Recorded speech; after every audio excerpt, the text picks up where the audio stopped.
Unang-una po sa lahat, ang isang pagbati po ng buongiorno. Wala po dito sa isang retreat house na ang tawag ay Casa Divine Maestro. Ginagamit po ng ating Santo Papa at ang governing body ng Vatican pag sila po ay nagre-retreat. Si Father Mario po ay naatasan bilang maging superior po ng isang community ng mga kaparian ng Society of St. Paul dito po sa Ariccia, Roma. Napakalaking karangalan po na ako po'y maimbita na maging isa sa mga speakers. Dasal ko na balang araw, baka naman magkaroon tayo ng pagkakataong magkita-kita riyan. Minsan, napunta ko ng Dubai, ay hindi na po naulit. Ang inyo pong theme, general theme, is Gifted OFW. Living to Give. Namumuhay para sa kapwa. Napakaganda po. Pero yung theme na aking pong gustong i-develop kasama ninyo sa araw na ito ay Outstanding Missionaries of Christian Faith. Tindi na? Outstanding Missionaries of Christian Faith. Ngunit bago po natin mapag-usapan ang sinasabing pagiging isang missionary, ay siguro balikan natin ang isang bagay na basic sa pagiging isang missionary, tagapaniwala, nagtitiwala kay Kristo. Minsan, ako po'y nanood ng isang television program ng isang pastor. Ay talagang galit na galit siyang nagsasalita sa pulpito na ang sinisigaw pa ulit-ulit, hindi mahalaga ang relihiyon. Ang mahalaga'y relasyon. Nag-isip naman ako, sabi ko, tama at mali. Sapagkat totoo, mahalaga po ang relasyon. Ngunit pag sinabi mong hindi mahalaga ang relihiyon, magtatanong ako saan ba galing katagang relihiyon? Yan po'y galing sa isang katagang Latin, religare, nang ibig sabihin itali, isama-sama, to relate, relasyon. Sapagkat ang ibig po sabihin talaga ng relihiyon is relation. Kaya mahalaga ang relihiyon bilang isang relasyon. Sa ating pong paniniwala kay Kristo, ang tunay na paniniwala hindi lamang paniniwala sa mga ilang itinuturo. Ang tunay na relihiyon is actually magkaroon ng relasyon kay Kristong ipinadala ng Ama na siyang magsisimbolo para sa atin ng pagmamahal ng isang makapangyarihang Diyos. Paulit-ulit ko nang ikinikwento to, ang sarap lang kasi ng message. Si Bishop Bacani minsan po'y naimbita na pumunta sa Israel at samahan ng isang grupo ng mga pilgrims. Di pumunta naman ang obispo. Nagkukwento siya kasi pag ikay pumunta sa Israel at sumama sa isang pilgrim group, kadalasan po bibigyan po kayo ng isang tourist guide na hindi Kristiyano. Sapagkat dapat yung guide ninyo nakakaalam ng mga batas ng bayang Israel, ang kanilang mga paniniwala at ang kanilang relihiyon. Sinabi lang ng obispo, Bishop Bacani, na sobra siya nabilib doon sa kanilang tourist guide. Alalahanin niyo, hindi Kristiyano to ha. Pero nang siya'y nagkukwento na dito sa lugar na ito na ating ngayong pinupuntahan, dito ginawa ni Kristo yung ganito. At yan makikita ninyo sa sulat ni Juan sa talagang kapitulo, versikulo kompleto. At ang itinuturo ng simbahang Katoliko tungkol diyan ay ganito. At ito ang mga sinabi ni Kristo. Sabi ni Bishop Bacani, aba, mapapahi ako rito. Bakit? Imantakin mo, hindi ito Hudyo. Pero mas marami siyang alam tungkol kay Kristo kaysa sa akin. So nang patapos na yung kanilang trip, nilapitan niya yung mamang isang Hudyo. Tinanong niya, sa dami ng alam mo tungkol kay Kristo, sa dami ng alam mo na tinuro niya, sa dami ng alam mo na tinuro ng simbahan tungkol sa Kanya, matanong nga kita, naniniwala ka ba kay Kristo? Ngumiti daw yung tourist guide na Hudyo at ang sabi, Bishop, trabaho lang, walang personalan. Mga kapatid, ang hinihingi ni Kristong relasyon natin sa Kanya, tatlong bagay. Isang relasyon na personalan, malaliman, buhay. Pwede ko pang idugtong ang pang-apat, nagbabago ng buhay.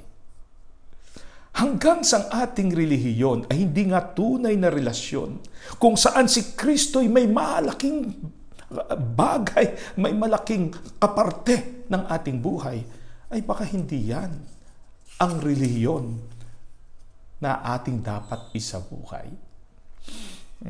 Siguro narinig nyo na rin to, pero kwento nila, mayroong isang mama, kilalang kilala doon sa kanilang maliit na barangay. Kinakatakutan, ang lakas uminom, sugarol, walang pakialam sa pamilya. Dumadating yan sa bahay na mga anak ay nagtatagot baka uling saktan. Ang asawa niya para sa kanya ay walang halaga. Nakwento na nagbago. At ang balita ay nakilala na niya si Kristo. Yung kanyang mga kabarkadang nag-iiduman dyan sa kanto, namimiss siya, one time napadaan. So tinawag nila, pare, miss ka na ng grupo. Alika, tagay muna. Sabi niya, wag na lang, pauwi na ako. Hoy, dinig nga namin, nagbago ka na. Kasi nakilala mo na si Kristo. So ang sagot niya, parang gano'n na nga. Totoo ba yan? O sige nga, kung kilala mo nga si Kristo, sabihin mo nga sa amin, kung kilala mo talaga siya, sino yung kanyang mga lolo't lola? Di natahimik yung mama. Hindi ko alam sino yung kanyang mga kamag-anak? Hindi ko rin alam O ito na lang. Diba may mga apostoles siya? Sino yung kanyang mga apostoles? Parang napapahiya na siya. Di na umpisa na, naandyan si Pedro. Naandyan si Juan, naandyan si Mateo. Sa kakaisip niyang huwag siyang mapahiya, sinama na rin si Melchor, Gaspar at Baltasar.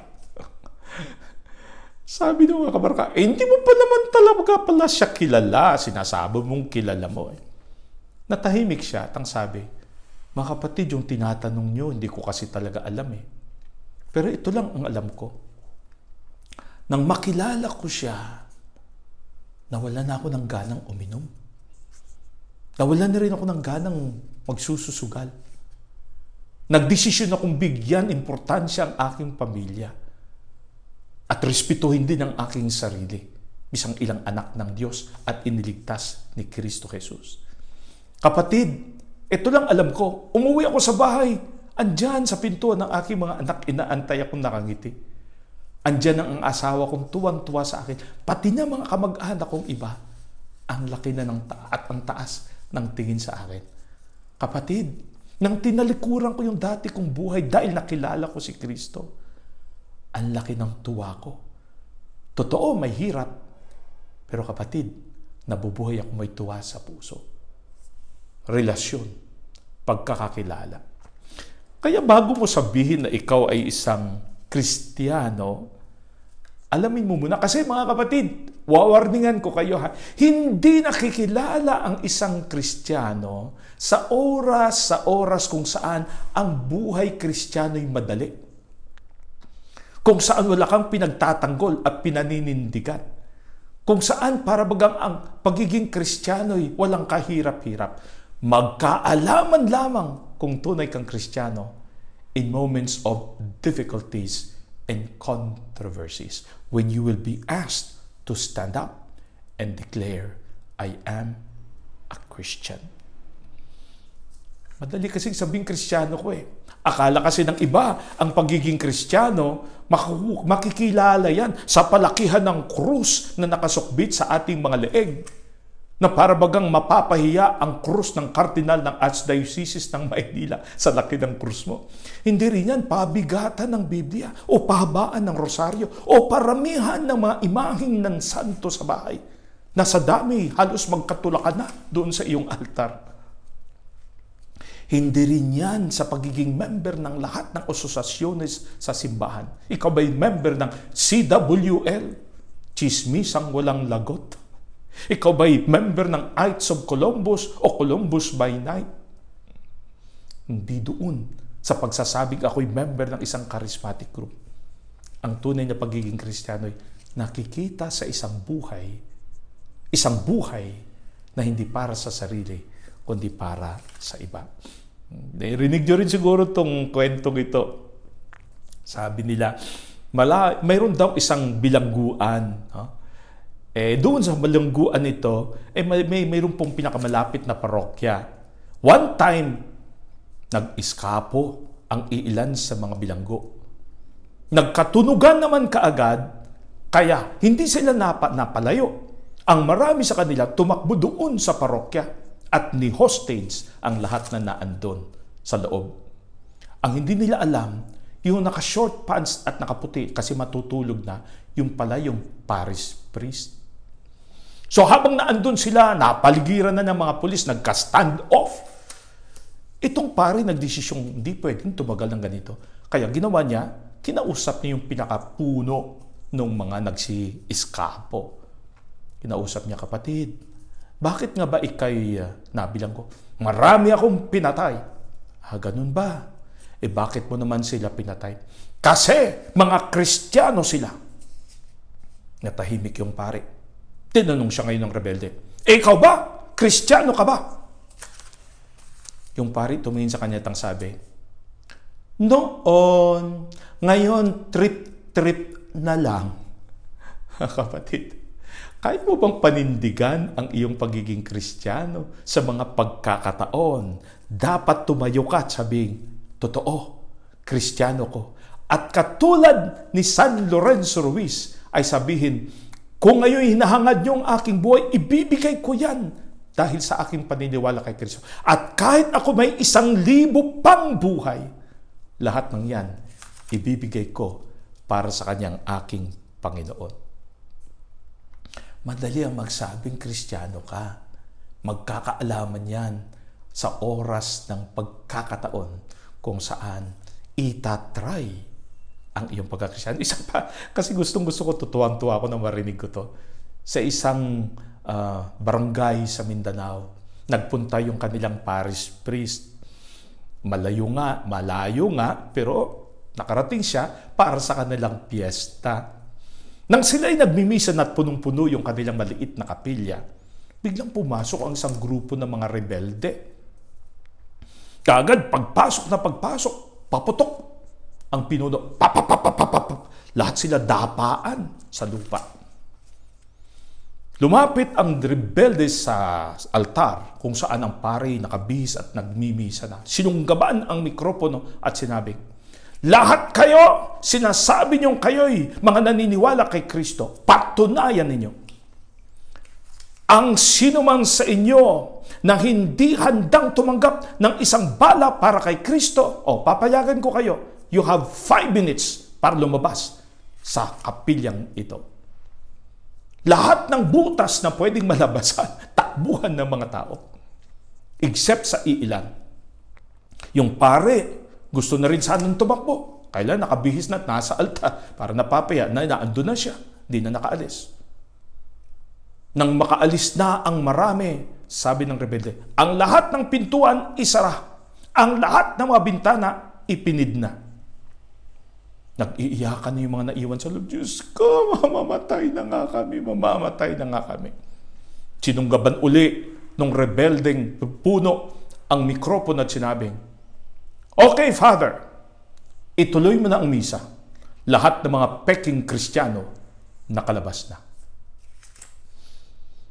Sinasabi nating misyonaryo ang bawat isang Katoliko. At totoo, sapagkat nung tayo bininyagan, nilagyan tayo ng krus nung paring nagbibinyag at ang lahat ng ating mga magulang at ang ating mga ninong at ninang para sabihin mula ngayon, inaangkin ka na ni Kristo. Minamarkahan ka na ng kanyang krus ng isang nag-alay ng buhay para sa iyo. Humayo ka ngayon at maging liwanag para sa iba. My dear friends, brothers and sisters, si Saint Paul VI, ang mensay nagsabi, hindi kailangan ng mundo ang maraming guro at tagaturo. Ang kailangan ng mundo ay mga saksi. Anong ibig sabihin nun? Mga taong hindi lamang nagtuturo sa pamamaraan ng kanilang mga sinasabi, kundi ang buhay nila. At yun ang sinasabi nitong Santo Papang Santo Paul VI. They will only be effective teachers if they will teach by their lives. Kasi pwedeng nagtuturo ka, misyonaryo ka. Ang nakakatakot lang, baka sabihin sa'yo, "Hoy, yung mga sinasabi mo, hindi ko rin na naririnig." Kasi sumisigaw ang iyong mga ginagawang hindi tama. Hindi yun ha. Para sa aming mga pare, dapat wag namin makalimutan nyo. Your words I could not anymore hear because your deeds are speaking so loudly. Ang lakas ng sinisigaw ng iyong ginagawa. Talo ang iyong mga itinuturo at mga sinasabi. Nang pumunta sa atin si Saint John Paul II, no? Sinigaw niya yun sa mga Pilipino. Kayong mga Pilipino ang dapat maging tanglaw ng buong Asya. Hindi lang Pilipinas, tanglaw ng buong Asya dahil sa inyong pananampalataya. My dear friends, brothers and sisters, sinasabi nila, dalawa daw ang favorite words ng ating Panginoon. Ang unang kataga ay, halika, come. Halika't kilalanin mo ako. Halika't alamin kung saan ako nakatira. Halika at pakinggan ang aking mga salita. Halika bilang isang estudyante sa harap ng isang tagaturo.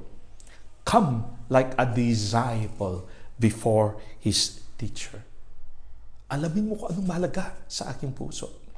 Alamin mo ang ginugusto ng aking Ama para sa iyo at para sa buong sanlibutan.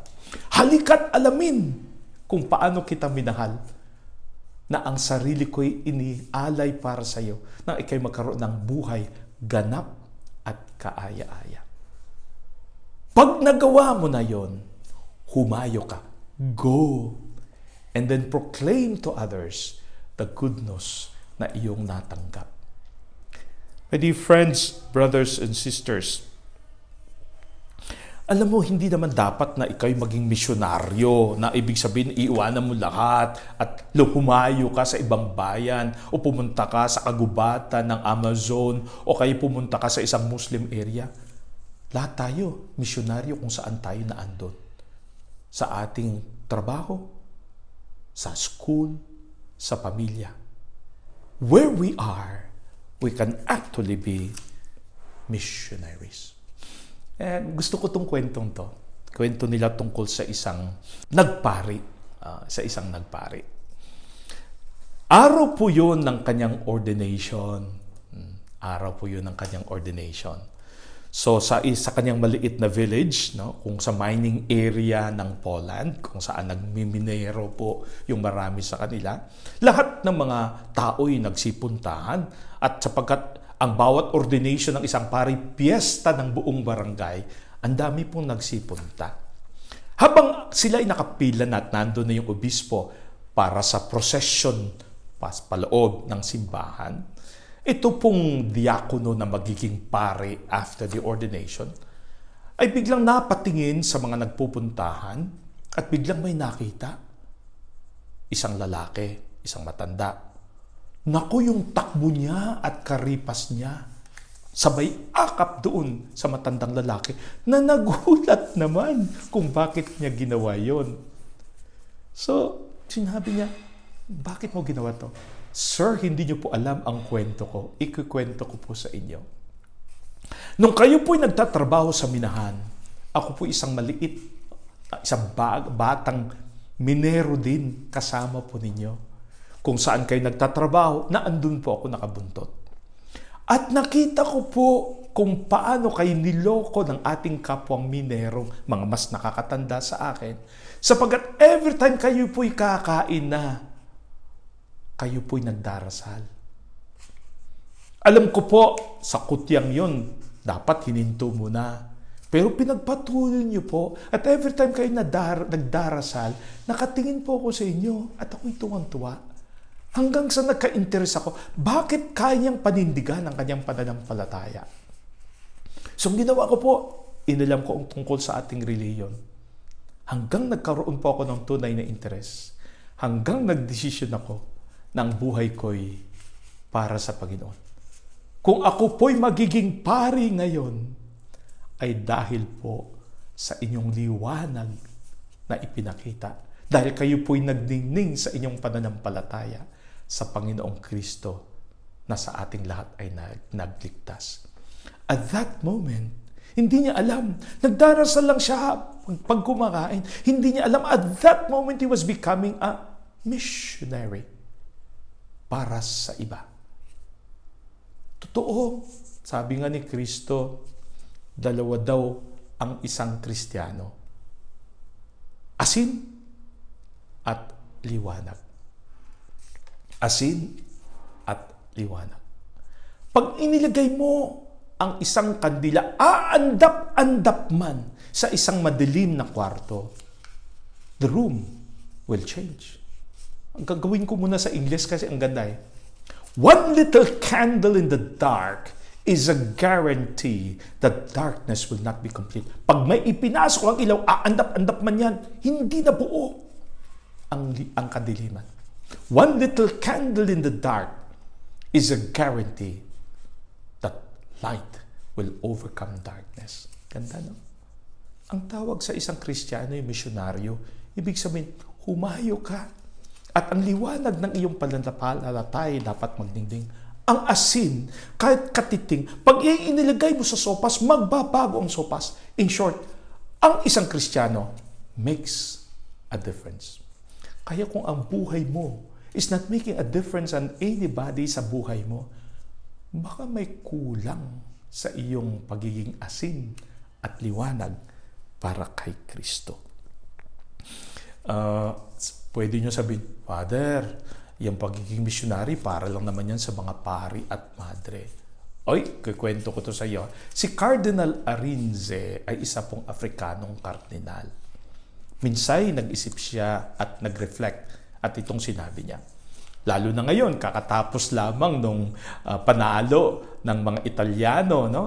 Yung football team ng Italyano laban sa England. No? Ang sabi niya, alam mo sa laro ng football, ang naglalaban-laban, dalawang grupo. Ang unang squadra or team, 11 yan. Sa kabila, 11 din yan. Kung bibilangan mo silang pareho, edi 22 ang naglalaro. 22 players, pero pwedeng 22 million ang nanonood. In short, players, 22. Spectators, 22 million. Dugtong ng Cardinal. In the field of missionary work, in the field of evangelization, sa kampo kung saan ang Kristiyano ay tinatawag na maging liwanag para sa iba, katulad ng tawag sa atin ni John Paul II, mga Pilipinong dapat liwanag sa buong Asya, no one can just be a spectator. In the field of evangelization, lahat tayo ay tinatawag na players in that field. Nabubuhay ka ba bilang isang Kristiyano? Nabubuhay ka ba na alam mo na ang ibinigay sa iyong liwanag, ang iyong pagiging Kristiyano ay dapat magningning?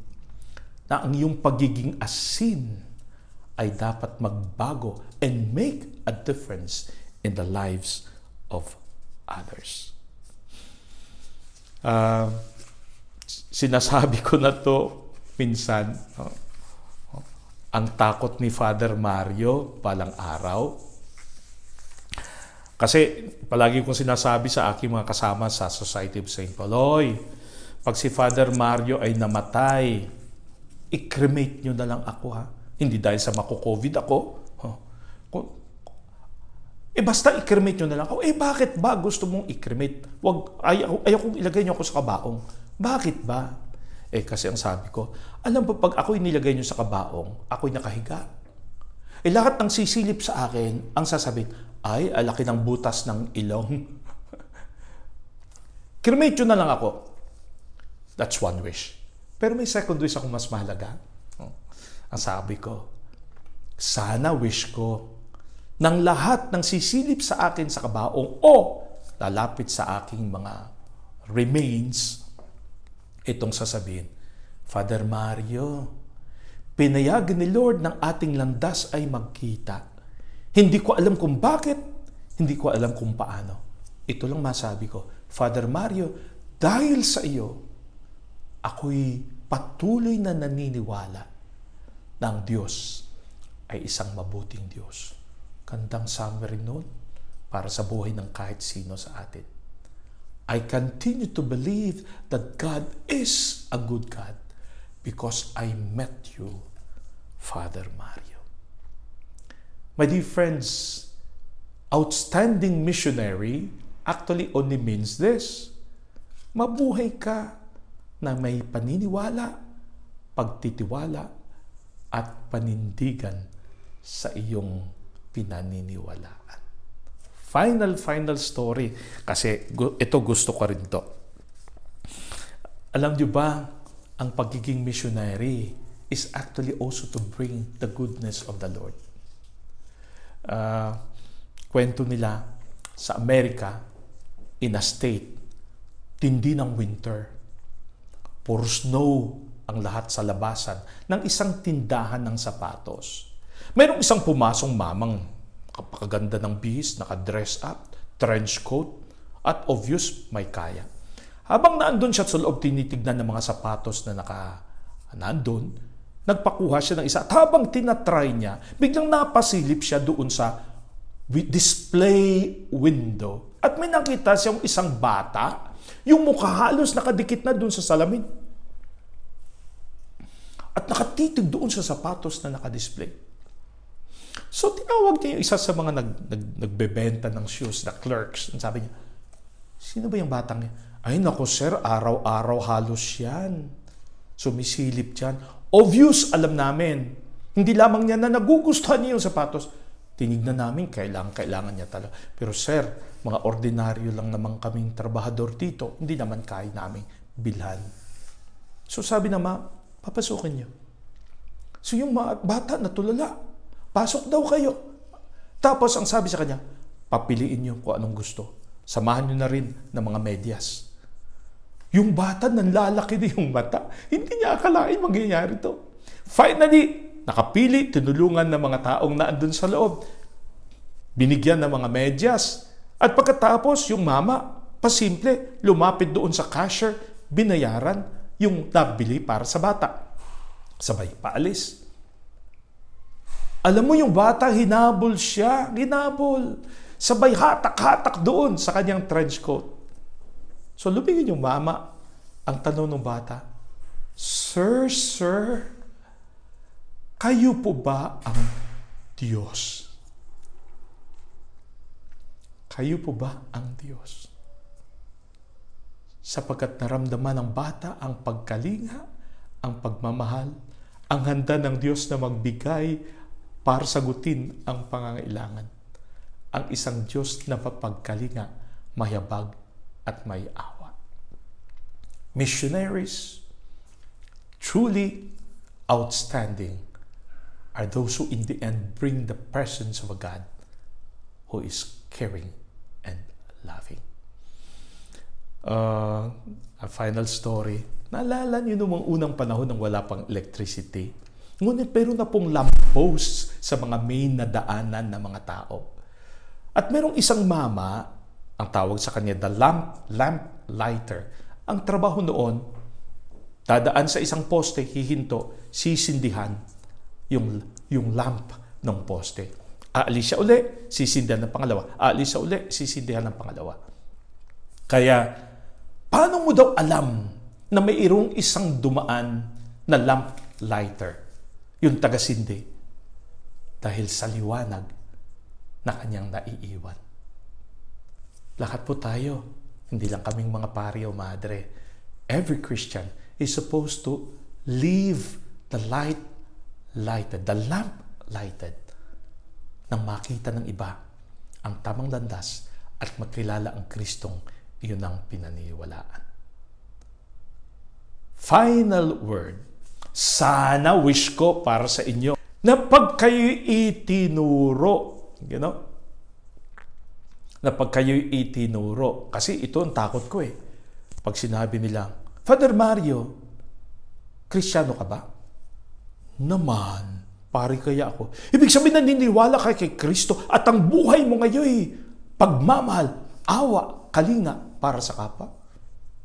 Mo naman.